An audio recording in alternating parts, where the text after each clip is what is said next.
Hello students, my name is Ashish and today we are going to study your class 10th chapter number 7.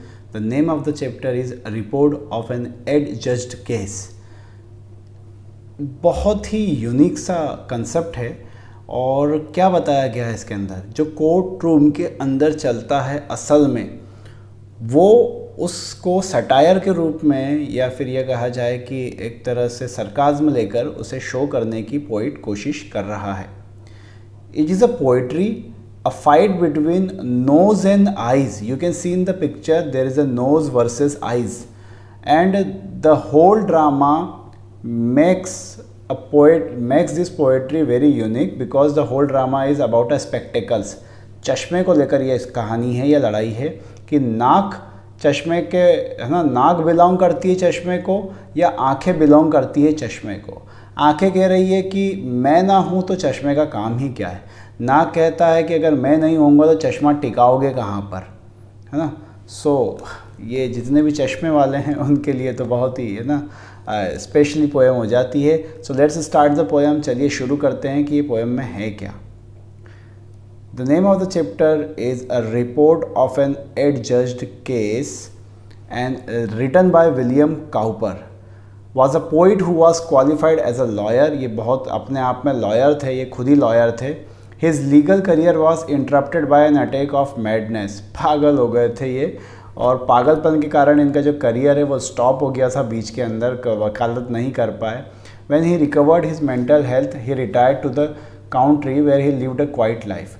और जब ये mental health इनकी अच्छी हुई तो इन्होंने बिल्कुल सारा संसार त्याग दिया, सब मोह माया छोड़कर गांव चले गए और वहाँ पे काफ़ी शांत जीवन इन्होंने आगे जाके भविष्य में भी अपने जिया.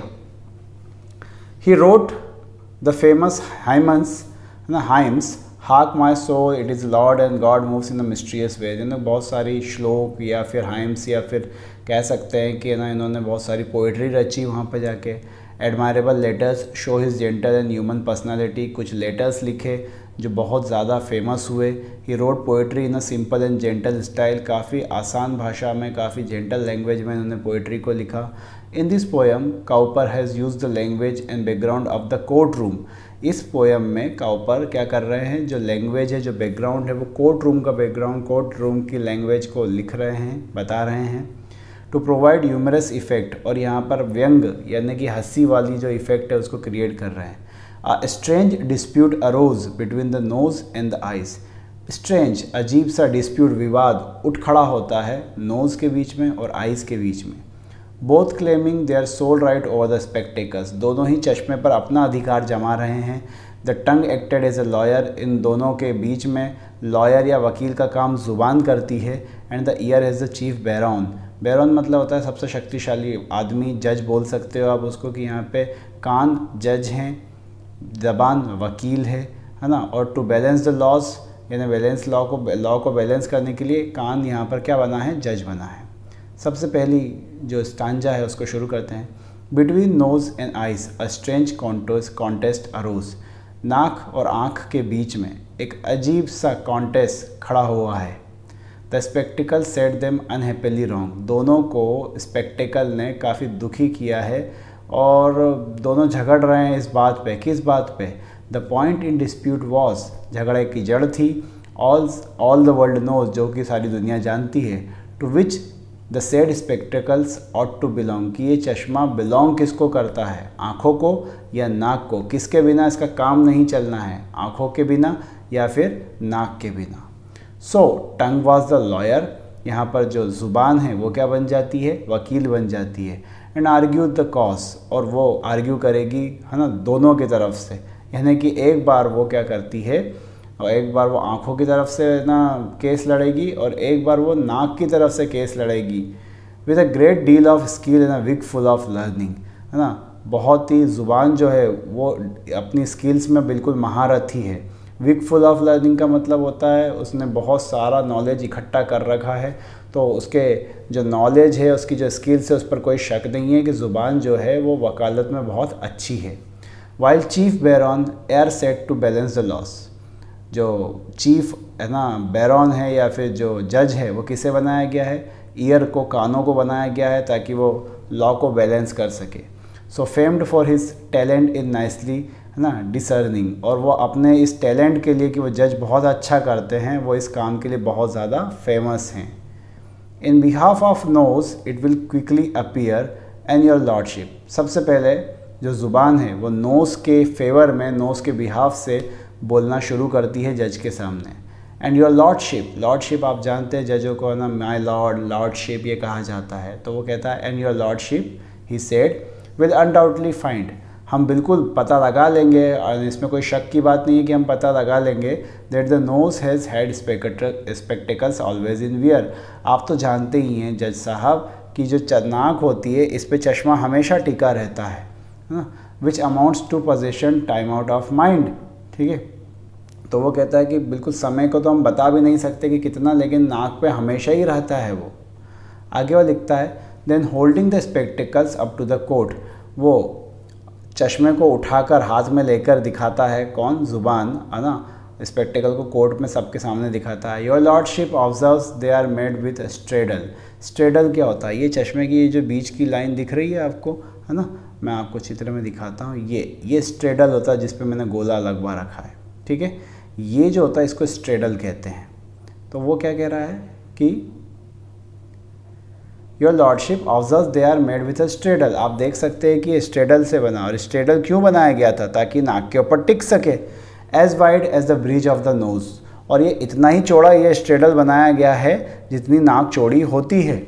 इन short designed to sit close to it, in short अगर मैं ये कहूँ कि इसको डिज़ाइन, चश्मे को डिज़ाइन ही सिर्फ नाक के लिए किया गया था, जस्ट लाइक अ सेडल, है ना। तो वो क्या कहता है कि जैसे कोई सीढ़ी होती है, सेडल ये इलाका होता है, ये ना ब्रिज जो बन रहा है हल्का सा, है ना, वो कह रहा है कि ये बना ही इसी चीज़ के लिए है। अब फिर क्या कहता है वो आगे, again would your lordship a moment suppose this a case that happen and may be again, again would your lordship a moment suppose, again मैं ये कहना चाहता हूँ लॉर्डशिप कि मान लीजिए that the visage or countenance had not a nose, pray who would or who would wear spectacles then, मान लीजिए 2 मिनट के मान लीजिए कि अगर नाक के ऊपर चश्मा नहीं रखाता है तो सामने वाला उसको पहनेगा कैसे, नाक नहीं पहनेगी तो कौन पहनेगा, कौन पहनेगा बताइए जज साहब, आप कौन पहनेगा, ऐसा वो खुद कहना चाह रहा है। On the whole it appears and my argument shows, और सब कुछ मिला के अगर मैं कहूँ, ये कौन कह रहा है, वकील कह रहा है, यानी कि ज़ुबान कह रही है। On the whole it appears and my argument shows, मेरे आर्ग्यूमेंट बताते हैं, सब कुछ दिखाई दे रहा है आपको सामने। With a reasoning the court will never condemn, और वो तर्क मैं दे रहा हूँ जिसे कोर्ट मना नहीं कर सकती कि मैं गलत बोल रहा हूँ। That the spectacles plainly were made for the nose, कि अगर ये जो चश्मा है या किसी के लिए बना है तो वो सिर्फ नोज़ के लिए बना है। And the nose was plainly intended for them, और नोज़ चश्मे के लिए है, चश्मा नोज़ के लिए है ना। देन शिफ्टिंग हिज साइड, आपको मैंने पहले ही बताया था कि ज़ुबान दोनों तरफ से केस लड़ रही है, अब वो अपनी साइड शिफ्ट कर लेता है आंखों की तरफ, as a lawyer knows how, और बहुत ही व्यंग करा है, बहुत ही सटायर मारा है यहाँ पर एक तरह से, और तीखा सा वार किया है कि वकीलों के ऊपर, कि जो कि वकील बहुत अच्छे से जानते हैं कि कैसे अपनी जात पलटना है, जैसे नेता होते हैं ना वैसे ही वो वकीलों के ऊपर है ना एक टिप्पणी कर रहे हैं कि वकीलों को तो बहुत अच्छे से पता है कि कैसे है ना वो बदल जाते हैं कोर्ट के अंदर। देन शिफ्टिंग हिज साइड, वो अपनी साइड शिफ्ट करता है। He pleaded again in behalf of the eyes, अब वो आँखों के लिए प्लीड कर रहा है या आँखों के लिए अब वो केस लड़ेगा। But what were his arguments few people know, लेकिन उसने क्या आर्ग्यूमेंट दिए बहुत कम लोगों को ये बात पता है। For the court did not think they were equally wise, और कोर्ट को बिल्कुल भी वाइज या बुद्धिमानपूर्ण वो जो उसके तर्क थे वो नहीं लगे। So his lordship decreed with a grave solemn tone, तो अब जज साहब अपना फैसला सुना रहे हैं बिल्कुल मध्यम वॉइस में और बता रहे हैं डिसाइसिव एंड क्लियर, जो कि बहुत ही डिसाइसिव है, जो तय कर देगा कि क्या है, और क्लियर है। विदाउट वन इफ़ और बट, इसमें ना कोई इफ़ होगा ना बट होगा। When ever the nose put his spectacles on, है ना। अब जज ने देखो क्या फ़ैसला दिया, जो आंखों के फेवर में भी है और नाक के फेवर में भी है। उसने क्या कहा कि जब भी नाक चश्मे को पहने, बाय डे लाइट और कैंडल लाइट, चाहे दिन की रोशनी हो चाहे कैंडल की रोशनी हो, आइज शुड बी शट, तो आंखें अपने आप को बंद कर ले। अब बताइए चश्मा किसके काम का रहा, नाक उसको चढ़ा लेगी, आंखें बंद हो जाएगी, तो चश्मे का कोई यूज़ बचा क्या, उसका कोई यूज़ नहीं बचा। सो जज ने बातों बातों में ये कह दिया कि भाई तुम दोनों के बिना ही काम नहीं चल सकता। आंखें बंद हो जाएगी तो नाक पे चश्मा रखने का भी कोई सेंस नहीं निकलेगा, चश्मा लगाने का ही सेंस नहीं निकलेगा। नाक नहीं होगी तो उसको टिका नहीं पाओगे, आंखें उसको कभी इस्तेमाल या यूज़ नहीं कर पाएगी। सो इट वाज, है ना, बोथ इक्वल बिकॉज उसको तो बैलेंस लॉ करना ही था। So it was the whole poetry of the report of an adjudged case. So in the next video we will learn the questions of this chapter. Thank you for watching.